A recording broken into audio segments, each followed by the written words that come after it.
Hello అండి. ఇవాల్టి మన వీడియోలో కమ్మనైన టమాటా నిల్వ పచ్చడిని పర్ఫెక్ట్ టేస్ట్‌తో, కరెక్ట్ మెజర్‌మెంట్స్‌తో చాలా సింపుల్‌గా ఎలా ప్రిపేర్ చేసుకోవాలన్నది చూపిస్తాను. ఎండతో పని లేకుండా ఈ టమాటా నిల్వ పచ్చడిని మంచి టేస్టీగా చేసుకొని, వేడి వేడి అన్నంలోకి గనక వేసుకొని తిన్నారంటే అసలు ఏ కర్రీతో తినాలనిపించదు. అంత రుచిగా ఉంటుంది. ఇలా చేసుకొని మనం గ్లాస్ జార్‌లో స్టోర్ చేసుకున్నామంటే చాలా నెలల పాటు నిల్వ ఉంచుకోవచ్చు. Welcome to my channel. ముందుగా దీనికోసం స్టవ్ వెలిగించుకొని ఒక పాన్ పెట్టుకొని దానిలో 1 టేబుల్ స్పూన్ వరకు మెంతులు వేసి వాటిని లైట్‌గా ఫ్రై చేసుకోవాలి.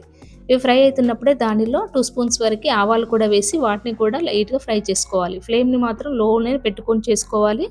ఇవి మాడిపోతే అస్సలు బావుండదు. ఇవి కొద్దిగా కలర్ మారి ఫ్రై అయిన తర్వాత స్టవ్ ఆఫ్ చేసుకొని వీటిని ఒక ప్లేట్‌లోకి తీసుకొని చల్లారనివ్వాలి. ఇవి పూర్తిగా చల్లారిన తర్వాత ఒక మిక్సీ జార్‌లోకి తీసుకొని మెత్తని పౌడర్‌లా గ్రైండ్ చేసుకోవాలి. ఇలా మెత్తని పౌడర్‌లో వచ్చిన తర్వాత దీన్ని ఒక బౌల్‌లోకి తీసి పక్కన పెట్టుకున్నాక, ఇక్కడ 1 కేజీ వరకి టమాటో తీసుకొని వాటిని నీట్‌గా వాష్ చేసుకున్న తర్వాత దీనిపైన ఏ మాత్రం తడి లేకుండా క్లాత్‌తో తుడిచి పక్కన పెట్టుకోవాలి. ఇలా టమాటాలన్నీ కూడా తడి ఏం లేకుండా ఆరిన తర్వాత ఇలా టమాటాలన్నిటిని కూడా పీసెస్‌లా కట్ చేసి పెట్టుకున్న తర్వాత ఇప్పుడు స్టవ్ వెలిగించుకొని ఒక పాన్ పెట్టుకొని దానిలో మనం కట్ చేసి పెట్టుకున్న టమాటాలన్నీ కూడా వేసి వాటిని మంచిగా ఉడికించుకోవాలి. దీనిపైన లిడ్‌ని పెట్టి ఒక 1, 2 మినిట్స్ అలా మగ్గిన తర్వాత ఇప్పుడు అంతా కూడా ఒకసారి మంచిగా మిక్స్ చేసుకున్నాక 2 పెద్ద సైజు నిమ్మకాయలంతా చింతపండుని తీసుకోవాలి. ఇంచుమించుగా ఇది 100 గ్రామ్స్ వరకు ఉంటుంది. ఇలా చింతపండులో గింజలు, నారలు ఏమి లేకుండా తీసుకొని ఈ టమాటాలో యాడ్ చేసుకోవాలి. ఇలా చింతపండు కూడా పూర్తిగా టమాటాతో మగ్గేంత వరకు ఇలా కలుపుకుంటూ ఉడికించుకోవాలి. మధ్యలో ఇలా కాసేపు లిడ్‌ని పెట్టుకుంటూ కలుపుకుంటూ మంచిగా దగ్గరగా అయ్యేంత వరకు ఉడికించుకోవాలి. ఇప్పుడు దాన్ని అలా కలుపుకుంటూ ఇంకాస్త దగ్గరగా అయ్యేంత వరకు ఉడికించుకోవాలి. ఇప్పుడు లిడ్‌ని మాత్రం పెట్టకూడదు. ఇప్పుడు దీనిలో 1/2 స్పూన్ వరకు పసుపు వేసుకొని మళ్ళీ అంతా ఒకసారి కలుపుకోవాలి. ఇలా టమాటా అంతా దగ్గరగా అయిన తర్వాత ఇప్పుడు స్టవ్ ఆఫ్ చేసుకొని దింపి పక్కన పెట్టుకొని పూర్తిగా చల్లారనివ్వాలి. కాసేపటికి టమాటా అంతా కూడా పూర్తిగా చల్లారిన తర్వాత ఇప్పుడు మనం దీనిలో 1 కప్ వరకు కారం తీసుకోవాలి. దీనిలో సగం వరకు అంటే 1/2 కప్ వరకు ఉప్పు తీసుకొని తర్వాత మనం ఫస్ట్ గ్రైండ్ చేసి పెట్టుకున్న మెంతులు, ఆవాల పొడి ఉంది కదా, అది కూడా వేసి మంచిగా కలుపుకోవాలి. ఈ సాల్ట్, కారము, ఈ మెంతి పౌడర్ అంతా కూడా ఈ టమాటాలకు బాగా పట్టేట్టుగా కలుపుకోవాలి.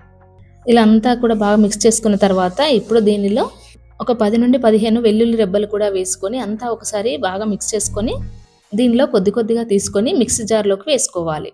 మీరు కావాలంటే మరీ మెత్తగా చేయాల్సిన అవసరం లేదు. పచ్చడి తింటున్నప్పుడు కొద్ది కొద్దిగా టమాటా పీస్ తగిలితే కూడా చాలా రుచిగా ఉంటుంది. ఇలా 2 సార్లు నేను మిక్సీ జార్‌లో వేసుకొని దీన్ని మెత్తగా గ్రైండ్ చేసుకున్నాను. ఇప్పుడు నెక్స్ట్‌ది కూడా ఇలా మిక్సీ జార్‌లోకి తీసుకొని మళ్ళీ ఒకసారి దీన్ని గ్రైండ్ చేసుకుందాం. చూసారా ఇక్కడ మెత్తగా వచ్చేసింది కదా! దీన్ని కూడా ఇదే బౌల్‌లోకి తీసుకుందాం. ఇలా తీసుకున్న తర్వాత నెక్స్ట్ స్టవ్ వెలిగించుకొని ఒక గిన్నెను పెట్టుకొని దానిలో 2 కప్పుల వరకు ఆయిల్ తీసుకోవాలి. ఆయిల్ కావాలంటే కొద్దిగా తగ్గించుకోవచ్చు. కానీ పచ్చడి ఎక్కువ కాలం నిల్వ ఉండాలంటే 2 కప్పుల వరకు వేసుకోవాలి. దీనిలో ఇలా వేసుకున్న తర్వాత 1 స్పూన్ శనగపప్పు, 1 స్పూన్ మినపప్పు కూడా వేసుకొని 1 స్పూన్ వరకు జీలకర్ర వేసుకొని తర్వాత 6-7 ఎండుమిర్చిని ఇలా కట్ చేసుకొని వేసుకోవాలి. 1 స్పూన్ ఆవాలు కూడా వేసి మంచిగా ఫ్రై చేసుకోవాలి. ఇవి మాడిపోకుండా చూసుకోవాలి. ఇలా అవన్నీ కూడా ఫ్రై అవుతున్నప్పుడు దానిలో 6-7 వెల్లుల్లి రెబ్బలను ఇలా పొట్టు తీసుకొని వేసుకున్నాక గుప్పెడంత కరివేపాకు కూడా ఇలా ఫ్రెష్‌గా వేసుకొని మంచిగా ఫ్రై చేసుకొని స్టవ్ ఆఫ్ చేసుకున్నాక కొద్దిగా ఇంగువ కూడా యాడ్ చేసుకోవాలి. ఇంగువ అనేది ఆప్షనల్ అండి.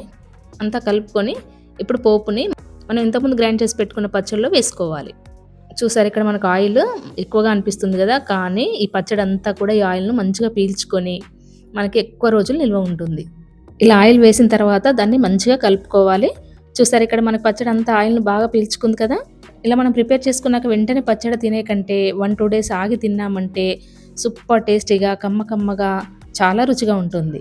ఈ పచ్చడిని చాలా సింపుల్‌గా చేసుకోవచ్చండి. ఈ మెజర్‌మెంట్స్‌తో గనుక చేసుకున్నారంటే పర్ఫెక్ట్ టేస్ట్‌తో సూపర్‌గా ఉంటుంది. ఇలా మనం ప్రిపేర్ చేసుకున్న పచ్చడిని ఒక గ్లాస్ జార్‌లోకి తీసుకొని ఫ్రిడ్జ్‌లో గనుక స్టోర్ చేసుకున్నామంటే 3 మంత్స్ వరకు కూడా మంచిగా నిల్వ ఉంటుంది. ఇలా ప్రిపేర్ చేసుకున్న పచ్చడిని వేడి అన్నంలోకి గనుక కలుపుకొని కొద్దిగా నెయ్యి వేసుకొని తిన్నామంటే అసలు ఏ కర్రీతో తినాలనిపించదు. ఇదే డైలీ తినాలనిపిస్తుంది. అంత రుచిగా ఉంటుంది. మీరు కూడా ఈ పచ్చడిని తప్పకుండా ఒకసారి ట్రై చేయండి. మీకు ఎలా వచ్చిందనేది నాకు కామెంట్ చేయండి. సో ఈ వీడియో కనుక మీకు నచ్చినట్లయితే లైక్ చేసి షేర్ చేయండి. అలాగే సబ్స్క్రైబ్ చేయండి. Thanks for watching.